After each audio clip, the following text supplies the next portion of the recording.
We didn't realize there's so much other stuff that goes on in building a tech company. The tech is actually the last thing that you build. Are people just kind of faking? I just spent the last 2 months doing absolutely nothing. Ultimately, AI wrote that thing, not me.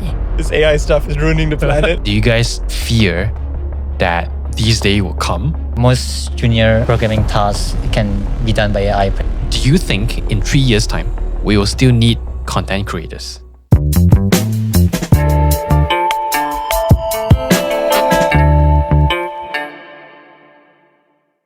Our guests today aren't just building yet another AI tool. They are building something that aims to change how we think out loud on the internet. I'm talking to Ashwin and Rashad, the co-founders of Cleave AI, a writing assistant designed to help people express the ideas already in their head. While most AI tools are busy spitting out generic content, Cleave takes a different approach, helping users turn scattered thoughts, rambles, and voice notes into sharp personal content that actually sounds like them. Together, they've already grown Cleave AI to 20,000 users across 100 countries, and they are doing it all while building in the public and moving fast. In this episode, we talk about what most AI tools are getting wrong, how Ashwin and Rashad balance chaos, clarity, and speed as co-founders, and what they've learned while building Cleave from scratch. Ashwin and Rashad, welcome to the show. Thanks for having us. Okay, cool. So we talk a little bit about Cleave, right? So I understand that you guys have previously done like a personal branding agency before, right? Before you come to like Cleave. But let's talk about the story later, right? Let's start off with what Cleave is, what does it do, right? And how are you guys different? Yeah, so high level is an AI tool that basically helps people document their thoughts on the go.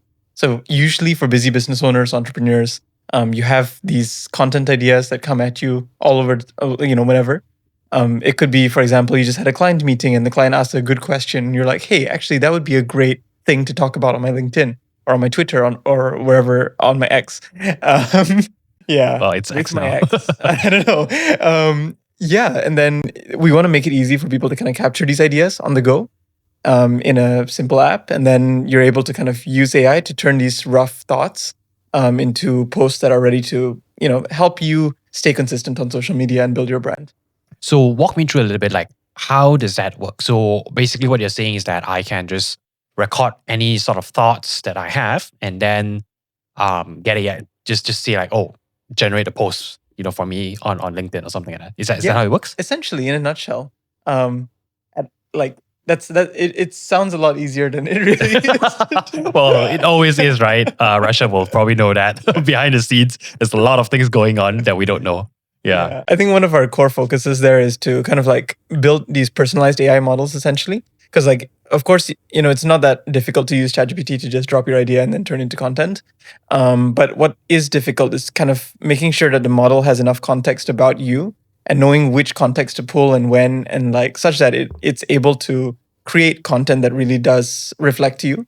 And it has context of, your target audience, your business goals, and it writes according to this when it's also creating that content on top of, just being a better workflow.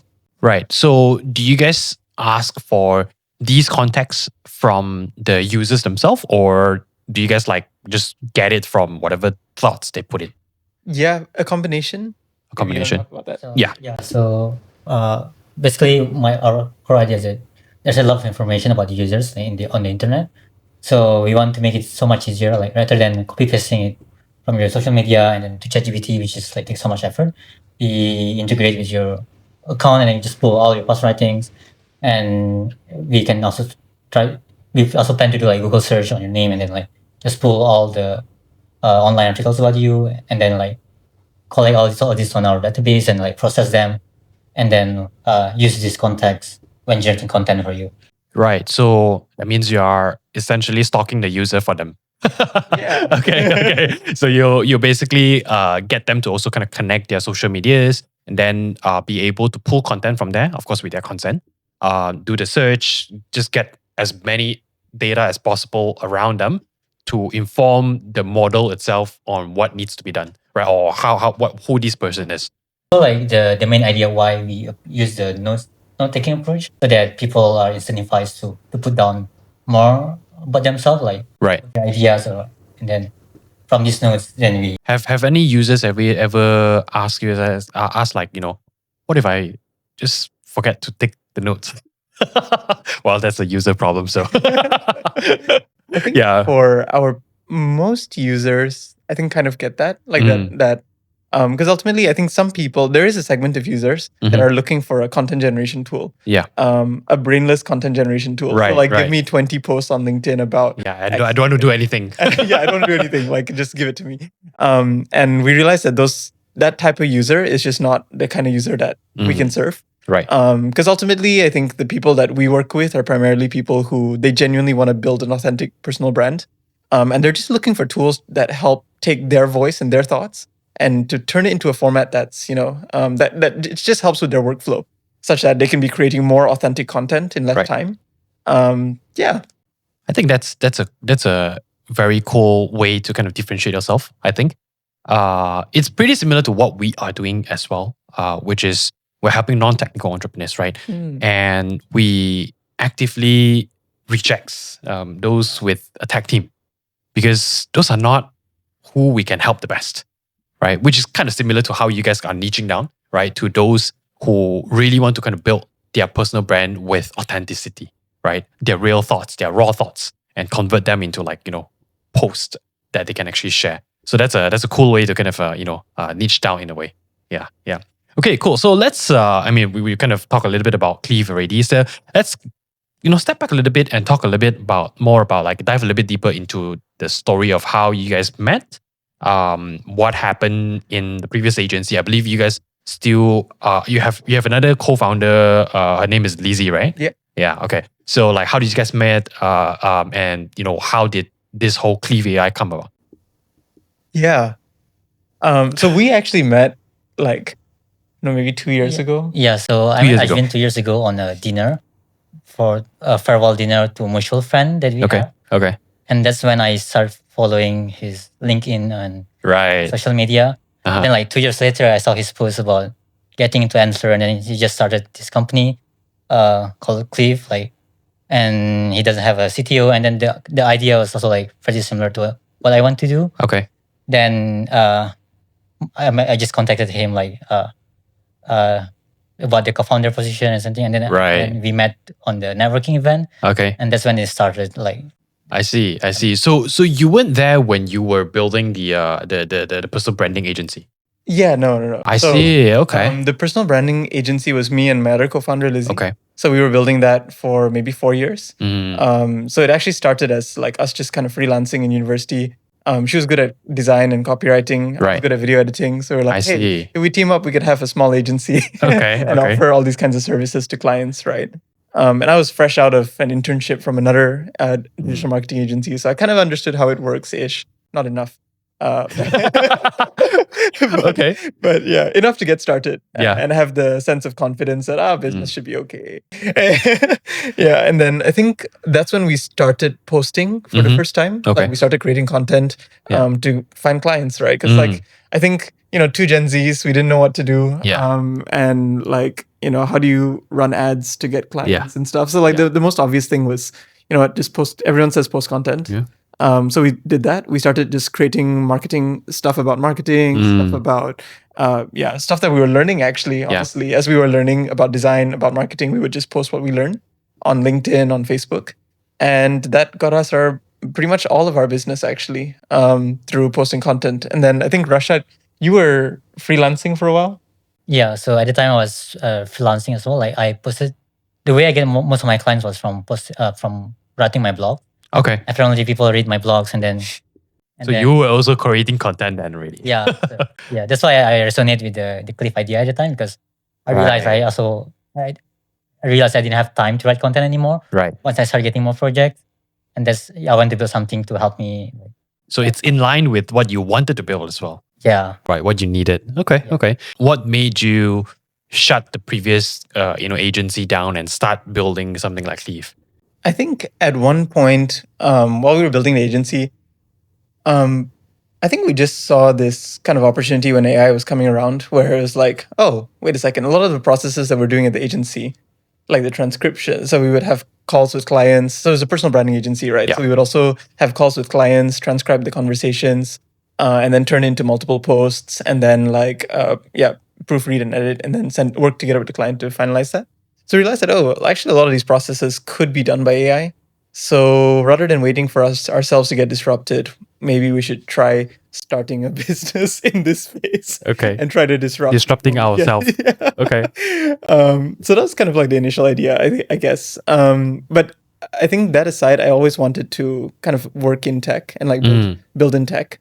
The agency was an easy business to start because you don't need much capital. You can leverage your skills, leverage your time. So I think that was a good way to start and get experience in business.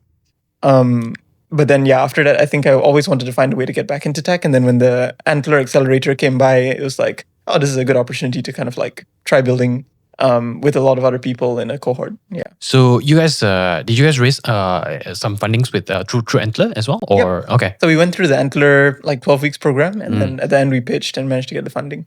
I see. Okay. That's I mean, that's how a lot of startups started anyway, right? So that was a good program for you guys.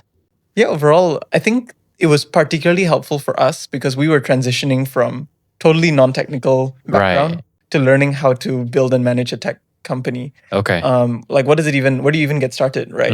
I think throughout the time when we were building the agency, we were launching lots of small projects on the side, like tech projects, trying to build in tech. So we hired an intern for 3 months, 6 months, and like 2 different interns. And then we were trying to just kind of like come up with tech ideas. Okay. But we just didn't have the frameworks and the knowledge of like how all this works. So it was actually, you haven't met Rashad, so that's why. Yeah. And I think that was kind of like an interesting experience because like I think going through Antler, you realize that the tech is actually the last thing that you build. The first thing you focus on is the idea, the validation, the business model. And for us, it was always like, okay, we have this idea for like some of the products that we were trying to build were like content management systems or workflow systems. Actually, ironically similar to what we're doing today. But we would just kind of hire an intern and like design it on Figma and like try to start building straight away. We didn't realize there was so much other stuff that goes on in building a tech company. Yeah. So I'm just curious, right? Like when you had that idea to build something like Cleave, right?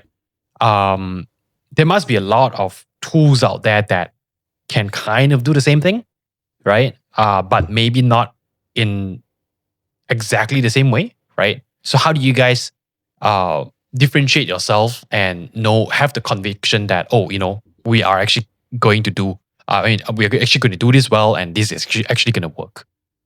Like I don't know, like Rashad, were you in already at the time when they kind of the initial team, right? You and Lizzie were already kind of thinking about the idea. No, I was not. You're not in yet. Yeah, I see. when you were experimenting with the Different ideas. intern, Yeah. then I was not. Okay, we'll come back to you later. But what's your answer to that? So I think I think in the initial days, it was a lot of just like personal frustration with the existing tools that exist. So like, for example, we would use ChatGPT and Claude and try to do all these workflows and these processes, but it's just, for example, we would just find ourselves copying and pasting all the time and like iterating with the context and like trying to find lots of different prompts and stuff like that. Right. And I think if you get a sense of frustration from using whatever's existing, then you see that you have a problem, and then you can kind of use that problem and like start talking to people in tech and like try to understand, hey, is there a better way to do this, right? Or sometimes I think, especially in the AI space, it's about like when you are frustrated with existing workflows or like existing tooling and stuff, you can actually without code like try building hacky ways around it, and then realize that, oh wait, actually there's something here, like even using custom GPTs or using Now Lovable and like all these kinds of, I think we'll go into this later. But yeah, there's so many amazing tools for non-technical people to kind of play around with. And I think that's what we were doing. Not as much existed at the time, but yeah, we were doing that to an extent. Like using Notion, for example, to just create a database and then just try to have a simple kind of setup. Does this make sense? Yeah. Okay. There's so much you can kind of create, and then mainly to kind of solve your own problems. Yeah. Got it. Do you guys ever kind of like compare yourself to maybe tools like, I don't know, Descript or like, because just now you mentioned about transcribing audio and video files. from your clients, right, into content, right, or whatever that is, right? So things that a lot of these tools, like for example, Descript, actually do these as well, right? So when you first had that idea to kind of build something in tech, right, were you guys kind of comparing yourself with that with these tools, or do you think you are a separate category? I think not. Descript definitely focuses a lot more on the video editing side. I think in our case, the big gap that we were kind of frustrated with, like we were trying to solve this problem using these existing tools, right? So we would try out everything, and at the time, yeah, Descript was around as well. And it would be interesting. I think we would try to kind of record our thoughts, and then like use it to create content and stuff. But it never. Most of these tools didn't have this one component, which is the knowledge base.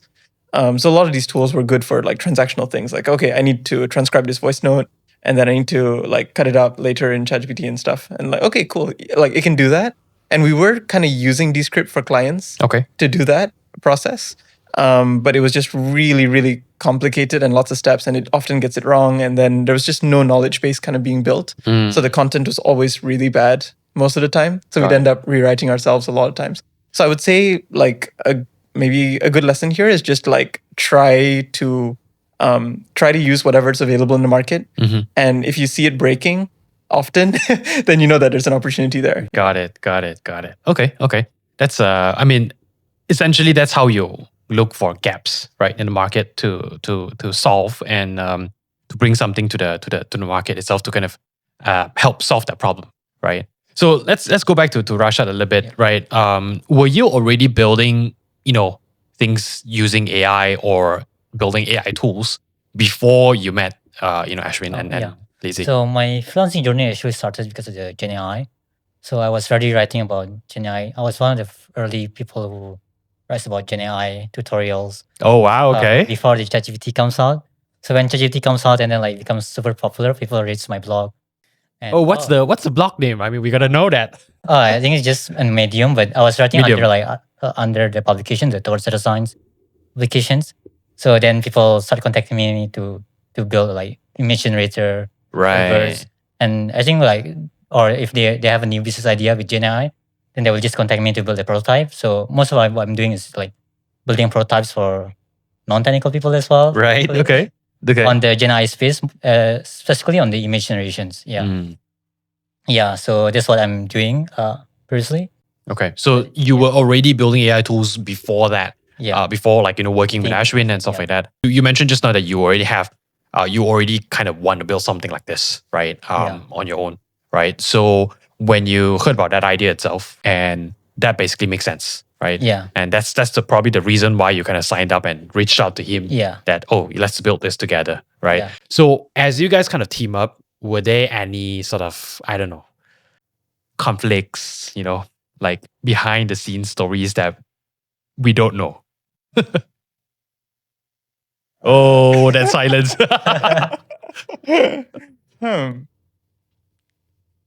Yeah, I guess, I don't know, somewhat. I mean, typical with I think especially because the three of us co-founders were actually very different people. Yeah. Personality-wise and also background-wise. Yeah. So I studied mechanical engineering, Rashad studied computer engineering, Lizzie studied psychology. Okay. So super different backgrounds. And then it's even the way we think, Rashad and I are slightly more not to say logical, but straight. And then Lizzie's more of the human person, deeply understands the human needs and stuff. So it's always that kind of this makes sense, but then this makes more sense for humans because that's just how humans are and how humans behave. And I think it's always that kind of back and forth around what should the product be like, and deciding how should we build a product? Should we build an app? Should we build a web app? Should we do this, that? There's a million different decisions. Yeah. And there's always going to be different opinions, and then you just have to kind of triangulate and figure out what's the best option. So have you guys had a big fight before? Big fight? I don't think so. Fortunately, no. Fortunately, no. Yeah. Okay, so we talk about how you guys meet. You started building Cleave and all. So before building Cleave, right? You were freelancing. You guys were also kind of in a way agency freelancing kind of thing, right? Do you guys have any full-time jobs before that? Oh, I had for like 3 months. 3 months. Yeah. Wow. I mean, 3 months. That's more like internship. For me, it was also internship. Okay. So basically, you guys kind of started this whole business thing right out of, whatever you guys were doing previously. Uni. Yeah. Right. So Yeah. pretty new to this whole thing. So how do you guys find it? Like, there must be a lot of different things that you have to juggle, right? You have to learn, because you guys have literally no experience around building a business, right? So how did you guys kind of navigate these, the whole landscape itself to make sure that you are moving in the right direction? For me, it was just from articles, podcasts, and see how other business founders do it, and then just try to experiment using the process and see if it works out or not. If it doesn't work out, then like try different methods. But Trial yeah, and but error. there are a lot of things that we have to learn on the go, like especially on the business side, like should we do the weekly meeting? Should we do stand up? Or yeah, but then my internship also helps as well. I think even 3 months, it at least give me some experience, like how other companies run Yep. their tech team, and that's some of my reference as well. Got it. But mostly from talking to other business founders and online Mm. resources. So do you guys like join a lot of communities? I mean, you guys are really active, so I believe you guys are. I think more recently, actually. I think the start, like, especially for my first business, for the longest time, I didn't even know a lot of these communities existed. Right. So it's kind of like, very surprising, actually, to see that there's actually quite a nice scene in KL. And then, but yeah, I think prior to that, not really. Yeah. Okay. Well, I mean, if you guys are looking for a way to run your business, right? Look up this thing called Entrepreneur's Operating System. Oh, Yeah, Entrepreneurial Operating System. Yeah. Oh, So that is is it a probably book? gonna. They do have book. It's basically a system where we run on EOS as well. It's called EOS. You guys can look it up. And they have this book called Traction. And it's essentially a textbook for how you use entrepreneurial operating system to run your business. So that could be helpful. Hmm. Why am I sharing on this as well? But that's actually a good system to have. If you're running a business, that gives you structure, right? It could also be helpful to our audience as well. Like if you're running a business, right? Because a lot of people have no idea about EOS, right? And once we learned about it, we got the whole company on EOS itself. That's how we run nowadays. Okay, cool. So let's go into some spicy questions. I think I believe I've kind of asked you guys this question before. Do you guys think Cleave is just a ChatGPT with a glow up? What are your thoughts on that? And if let's say people ask you about that, how would you counter that argument? One of my friends in the AI Thinkers community, Joseph, shout out Joseph. One thing He might be listening. Yeah. one thing he talks about is like, yeah, I mean, I just spent the last 2 months doing absolutely nothing. I was just kind of like, using ChatGPT and just playing around with it. My 2 months of dev time was like doing nothing basically. No, but I think that's the funny thing about like this space. There are now multi-billion-dollar companies that have been built on top of OpenAI's APIs, Claude's APIs. And the reality is, I think right now there's a lot of opportunity because despite ChatGPT and Claude existing and stuff like that, a lot of actual businesses are not actually leveraging these models to do a lot of things purely because there isn't the interface that connects it to their own data or to their own workflows, or they're not taught how to use it. There isn't a clear process. So there's a lot of opportunity to kind of like solve that process gap. Whether it's in content processes, which is what we work on, or whether it's in HR processes or admin processes. And I think that's where the many multi-million-dollar opportunities or billion-dollar opportunities exist. And it's kind of like trying to find the right application of this technology, to the world. And if you look at the last generation of technology as well, like the prior to the ChatGPT era, it was, cloud. And everything was a cloud wrapper. So like, yeah, Stripe and all these businesses, they're just cloud wrappers. They don't really create value. So what are you, ChatGPT rapper?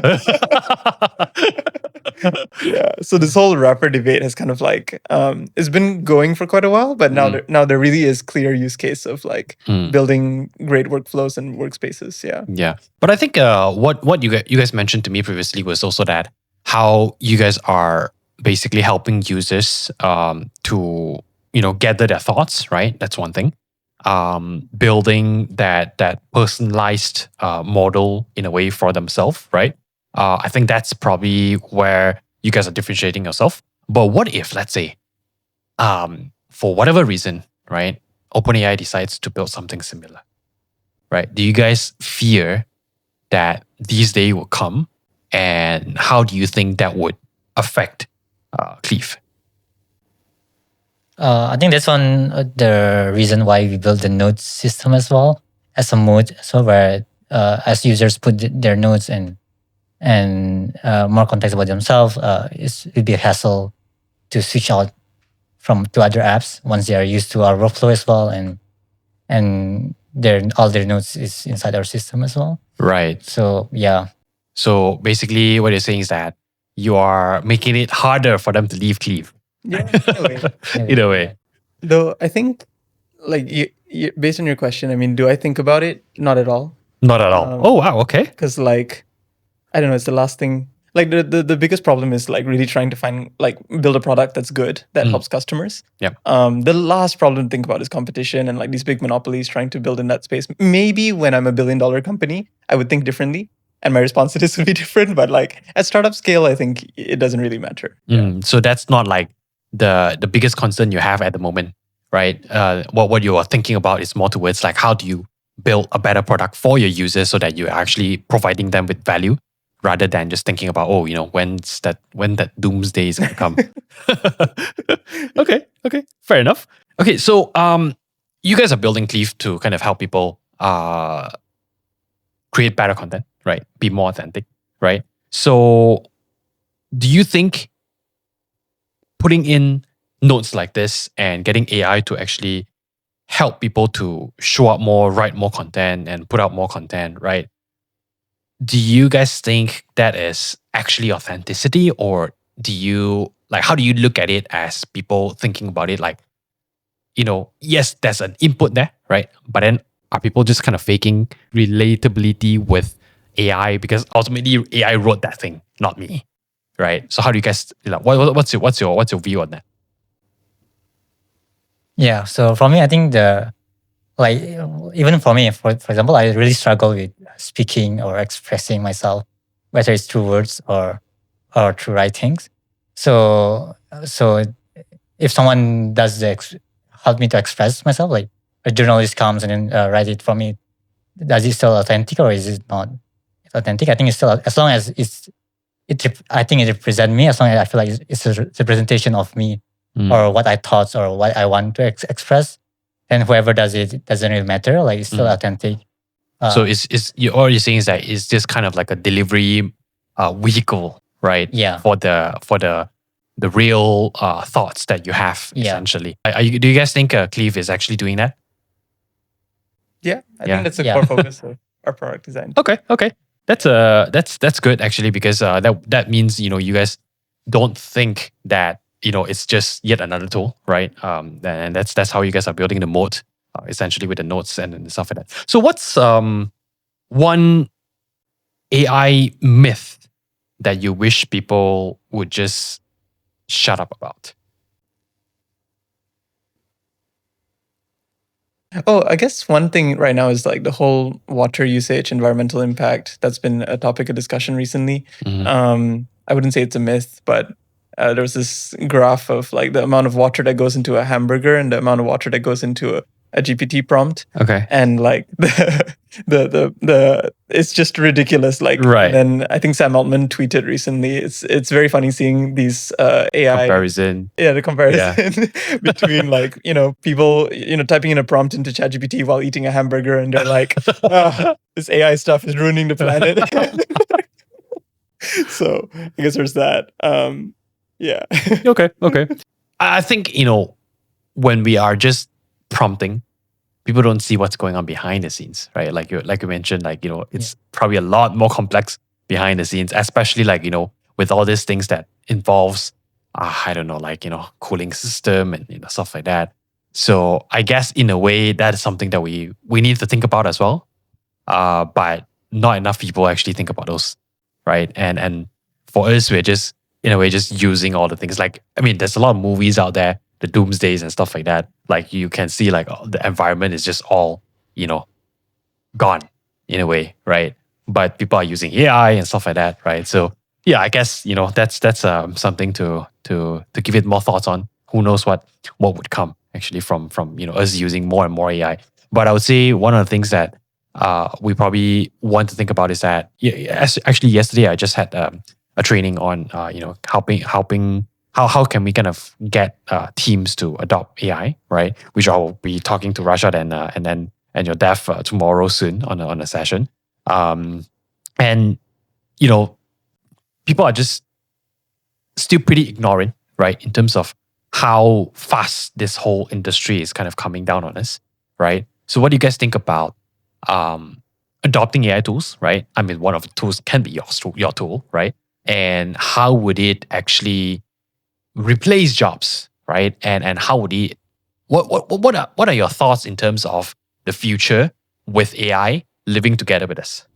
I mean, I'm pretty excited about it because Okay. as AI does more work for us, then ideally I don't have to work as much.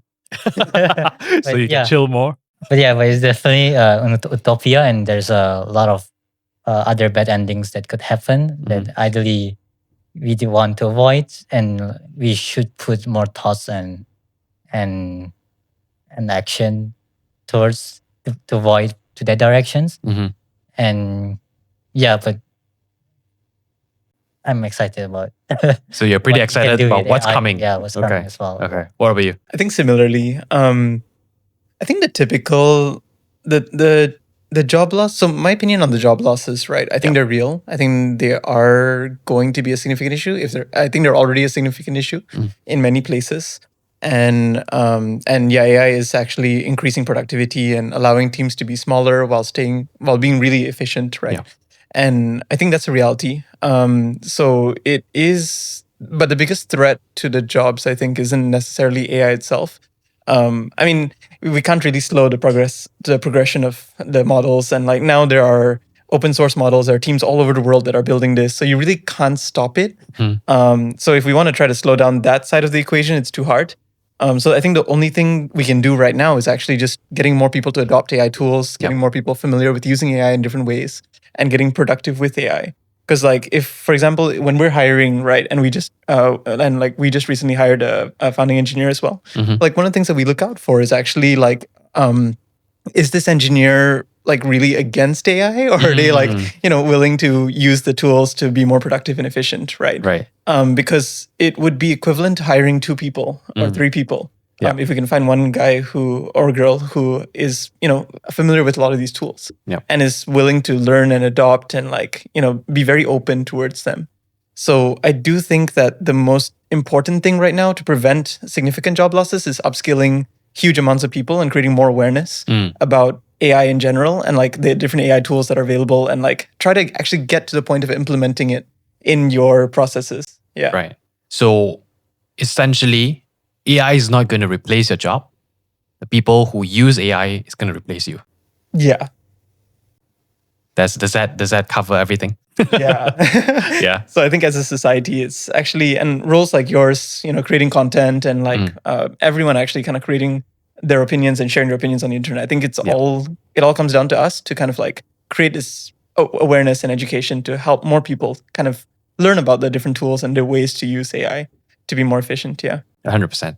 So, I mean, you just kind of talk about content creation, right? And you guys help people with content creation.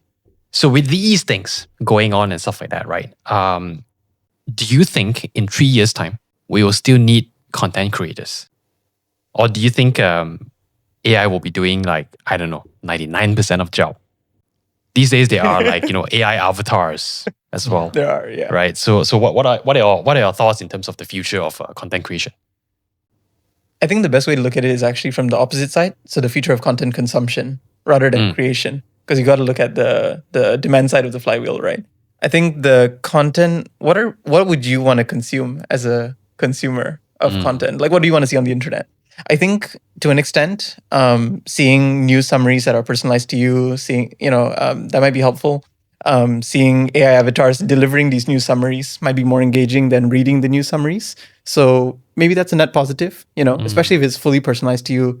I think there are some products that are coming out in this space. So I think on that side, we're going to have a lot more AI kind of content production happening. I think on the other side, though, at the end of the day, I think we're still humans. We still want to connect with humans. There's still going to be human, like authentic human creators that you look up to, that I look up to. I look up to you as a creator as well.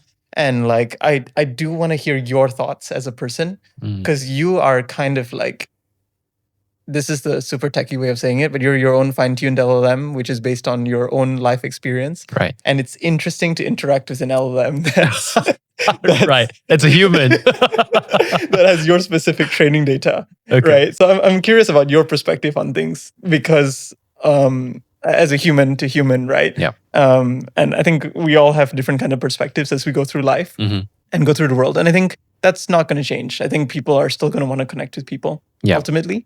So, but what I think will happen is, like, everyone's going to be using AI. I don't know, in my AI utopia, everyone's going to be kind of like using AI to create content in the humans. Yeah. But I think the humans that really stand out, it's not about the writing. It's not about the video creation. It's not about any of those things. It's about the message that they want to share, and their opinions and their thoughts. So what you're saying is that in the future, how you stand out, how you excel as a content creator might not just be, how well you write, because that's done by AI already, but how controversial you are, what are your thoughts on certain things, right? Or your opinion, how is it different? Basically, what differentiates you as a person, rather than just how well you write or how well you create content, how well you edit a video, right? So that's going to be irrelevant in the future, right? But the thoughts, how do you think about certain things? That's how you differentiate as a content creator. I think also your experiences matters, and your adventures that you go through in life, right?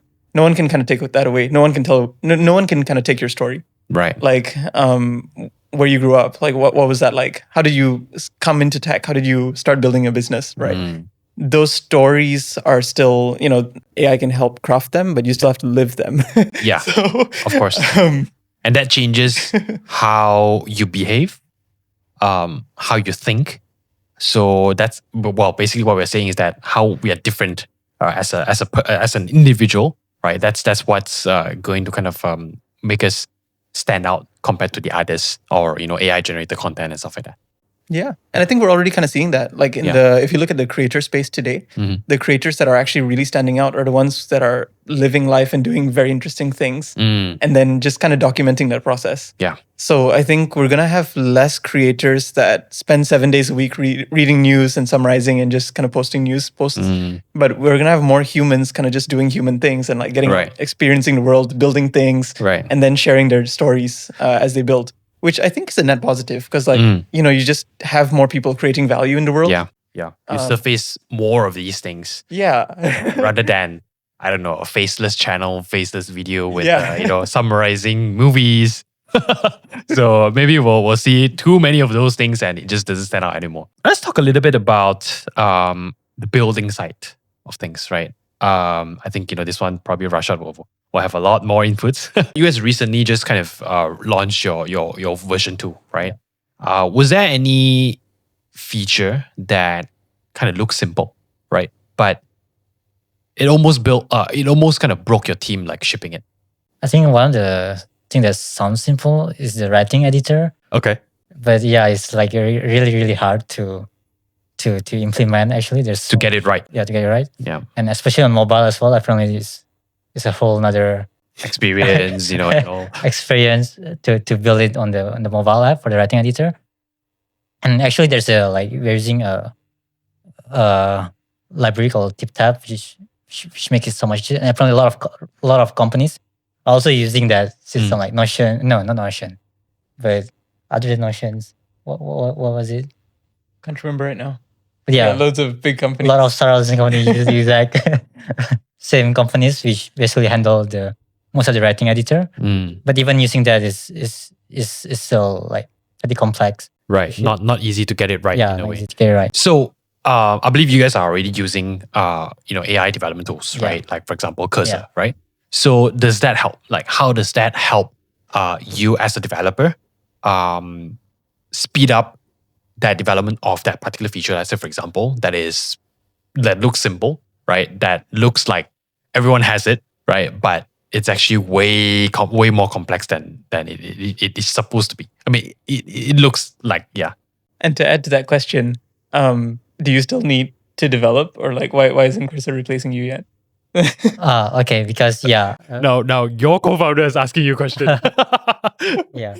So I think like the AI thing is very helpful for things that are pretty standard, like payment systems, authentication button, like because this is so common and so much data on the internet already. Like so, it does very well when implementing it on our app. So we use AI for most of these things. Like also UI as well.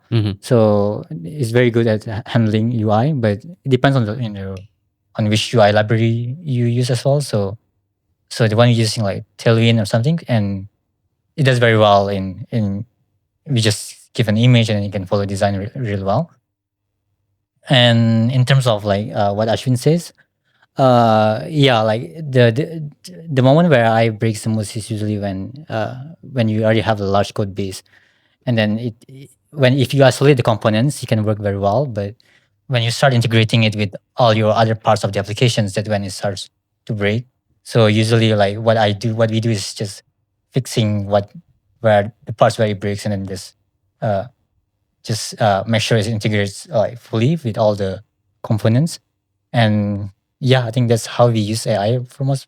And AI also does very well in the tedious parts, like writing tasks or writing commands, even documentations. Yeah.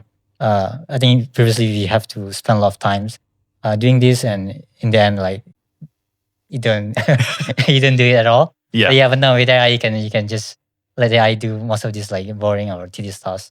Yeah. Do you think something like Cursor, right, or whatever that is, like an AI software engineer or something like that, right? I forgot what's the name of this company that created this AI software engineer thing. Devin? No. Devin, yes. Yeah. Right. So, do you think these tools will ultimately replace a software developer? I think so. Like, I'm not exactly sure like how smart it can be in the future, but for like common tasks, for example, like I think it's already been done. Now you can build a simple landing page with AI, but the problem is when you want to generate something unique, like and they don't have the training data, like or someone release a new code library and then the AI still haven't like learned that one, then it still struggles a bit, and you might need a human engineer. But right now, like most junior programming tasks, it can be done by AI pretty well. So maybe on next stage will be like more like middle or senior. But I'm not sure like at what end like AI can replace Right. the AI engineers. But as it develops, then the more it will replace the junior positions. Got it. So the juniors, you guys might want to get to senior soon. Yeah. But okay, so I think that's interesting because that's exactly what I think about this whole thing as well. I would say yes, it will definitely replace the junior level sort of task, right? That means those are the ones that are very common, very standard things that don't run too much away, that doesn't really need you to kind of use much brain, right? So those are the tedious tasks that can definitely be replaced. I think nowadays, today itself, it's already being replaced.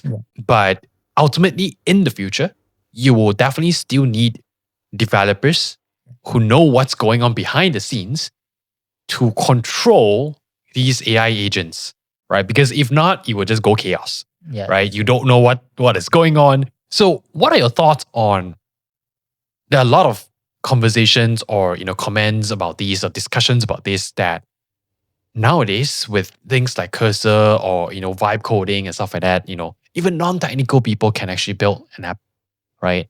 Like, where do you think that is heading to, right? And is that sustainable? Okay, I think definitely now like vibe coding is makes like building prototypes so much more like accessible. But I do realize that building like a production ready app is still like fairly complex. Even like the mobile app we were launching, like there was a lot of issues that we have to polish first before releasing public. So it took us about a month, I think now, even to use AI quite heavily as well. So yeah, I think like now like it's really nice for non-technical because they can just build a prototype very quickly with AI and then just to validate. Or but then as you want to make it like production ready, I don't think it's ready yet, like the AI coder, and you might still need some technical people depending on how complex your app is. I think for simple apps, it's probably works. Yeah. So Yeah. basically, Yeah. it's possible, but up until the level of probably like a prototype to get you an MVP to start Yeah. validating the idea as soon as Yeah. possible. But if you are planning to push it to production, you need your security tight, right? Yeah. And there's just a bunch of things that not every non-technical entrepreneurs can actually kind of figure it out, right? Yeah. So you still need some sort of engineers that are familiar with these things and how you can actually someone who actually knows what's going on behind the scene, Yeah. right? So yeah, I think that's pretty much what I think about this whole situation currently as well. Rather than because there's just so many discussion that say, oh, why do I still need a developer? Like, I get this question all the time, right? But they just don't understand that there's so much more than just building the application, right? There's the hosting, there's the security, there's testing and stuff like that. So yeah, I think that's pretty much where we are at. We're not saying that in I don't know 1 or 2 years time this is not going to be replaced. It might be, Yeah. right? But at this current state, I don't think we're there yet. What advice would you share with non-technical entrepreneurs who are planning to build, let's say, for example, an AI startup, right? What would be the top 3 advice that you would give to someone that's non-technical, right? Whether it's on looking for a CTO, right? Like how you met, Rashad, or anything at all, or even like on the building product side. Is there any top 3 takeaways that you guys would like to kind of share from your experience building an AI tool, right? As a non-technical founder, right? And also like as a technical CTO as well. I think one thing is like focus a lot less. I think a lot of people tend to jump into like, okay, this is a technical thing that I want to build. The first thing I should do is like focus on the technical things, try to learn the technical things, right? And that was me too, actually. So like when I first started, I always would try to like, okay, we want to build a tech company. We should start building tech somehow, and rush into this. I think the key thing is number one, like really, there's a lot of things that you can do, like setting up a landing page. You can use Lovable or use AI to kind of create your landing pages, or even just build it on Framer or no code tools. And then just start getting interest, start posting about it, start creating, like shout it from the rooftops.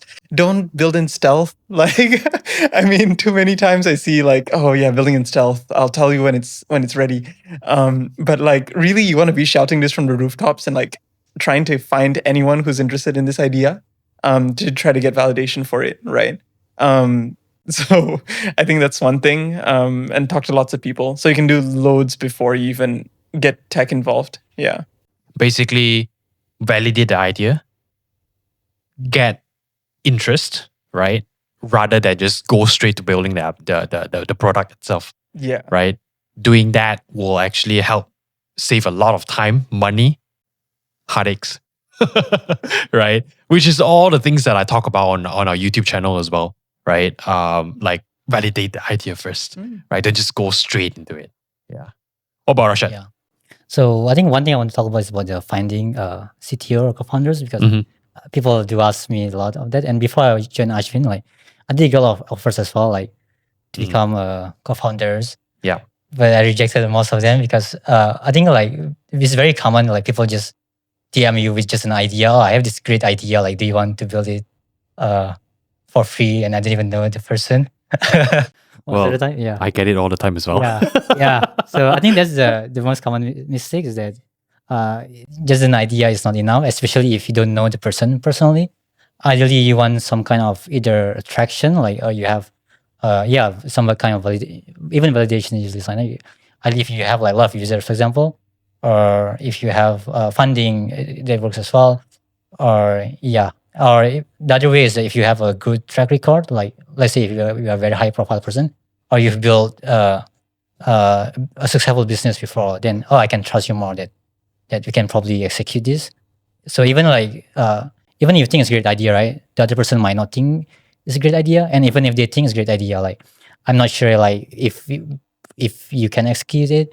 So and now with vibe coding exists, what you can do is I recommend you just vibe code it first, build a prototype, and then validate the idea, like get some traction ideally. Right. And then that's when you try to pitch the co-founders or CTOs. Like, and to find the CTOs, there are a lot of like communities you can join. I think there's a FB group, Developer Kaki, or you can join the accelerator program like Antler or the business people. And I think some CTO will also join that to find other people.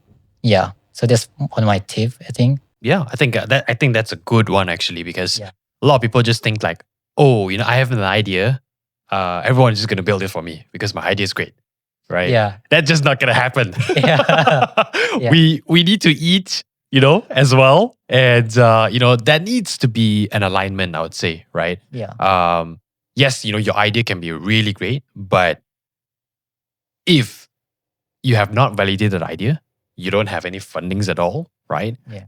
It's just tough, right? Like how do you kind of work things out, right? So show something rather than just talking about an idea, right? I think that's the most important thing, because if not, then it's just not gonna work, right? Just don't waste your time, right? Put in the work first, then talk to someone. I think that's the easiest way to kind of put it. I would add to that, like, don't be scared of the AI tools. Like, don't be scared of like vibe coding and stuff. Yeah. It's actually, as a non-technical person, right? It's really not that hard. Like I've seen, like even within our team, the way that we work right now is myself and Lizzie, we'd actually be using these lovable and like these no code tools, and we'd just be building prototypes all the time, right? Especially in the early days when we were trying to figure out what the app should look like and stuff. And it's just so cool what non-technical people can do with these tools. And sometimes you don't even need code at all. Like you can try to validate your idea on a Google Sheet or on a simple form, and like in many cases, actually, many huge companies were started on a Google Sheet. There are actually some YC companies that are doing like multi-million valuations, and they're still a Google Sheet today. So yeah, it's actually like simple tech. Focus on problem solving, not the tech. Yeah. So yeah, I think what you said that is really, really true, because ultimately, with AI and no-code tools, it has made it way more accessible for non-technical entrepreneurs, right? To validate the idea, to start something, right? So don't just think that, oh, I need to build something, right? I need someone technical to actually kind of do that, right? So I think that's a very important takeaway as well. Okay, cool. Let's do some rapid fire. When was the last time you posted without Cleave? Last week. Okay, that was easy. So you posted something without using Cleave? Yeah. How dare you? Okay. What about Rashad? Do you still post?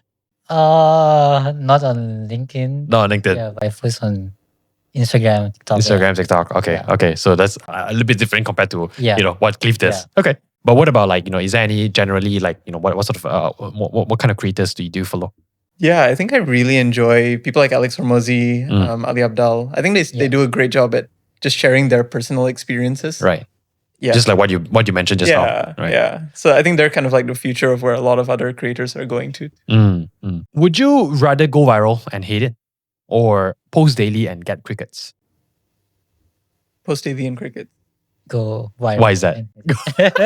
So you mentioned you guys are different people, right? So why do you choose post the idea and get crickets?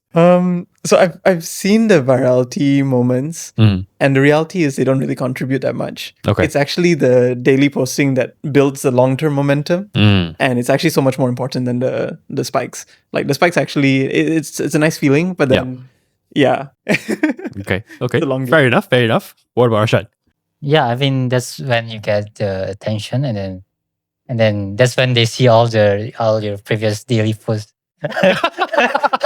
That's not cricket. So right? essentially, we need both. Yeah, you need both, but yeah. Okay. Fair enough. Okay, so where can people try Cleave? Follow your journey and see what's coming next. So you can head to Cleve AI. You can try it out for free actually. And then for our journeys, I guess follow Cleve on LinkedIn. Or you can follow our personal LinkedIns, Ashwin Praveen. Or Pachi Rashad. Yeah. Wait. Okay, we'll put it in the show notes so that they can actually just click on the link. And if you had to leave the listeners with one idea about AI plus content, what would it be? Honestly, just have fun with it. Like, fun is so underrated in business in general.